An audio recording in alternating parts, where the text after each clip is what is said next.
बोराडी येथून धुळ्याकडे भुईमुगाच्या शेंगा घेऊन जात असलेल्या टाटा टर्बो 407 क्रमांक MH14 CP 1289 या वाहनाचा वाघाडी आणि वाडी दरम्यान भीषण अपघात झाला।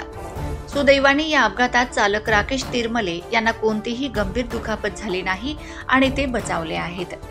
मिळालेल्या माहितीनुसार समोरून अचानक आलेल्या एका अज्ञात वाहनाने हुलकावणी दिल्याने हा अपघात घडला। अपघातामुळे भुईमुगाच्या शेंगा रस्त्यावर विखुरल्यात।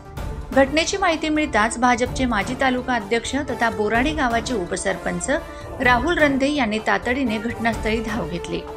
त्यांच्यासोबत मंजित पावरा, ग्रामपंचायत सदस्य मनोज सत्तेसा, लक्ष्मण गोपाळ, श्रीराम पवार, चंद्रकांत पडगुजर आणि दीपक येळवे हे देखील मदतीसाठी उपस्थित होते।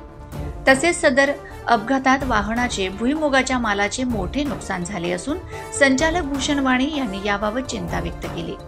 या प्रसंगी अन्नपूर्णा ट्रेडिंग कंपनीचे संचालक भूषण वाणी, गौरव वाणी, शरद वाणी, सागर सैंदाणे, कालूसिंग पावरा, पिंटू वाणी, प्रदीप सोंजे, महेंद्र भदाणे, विजय पावरा, आकाश पावरा, मोतीलाल पावरा, भिका पावरा, भायाराम पावरा, विशाल पावरा आणि सोमा पावरा यांनी मदत कार्यात सक्रिय सहकार्य केलंय।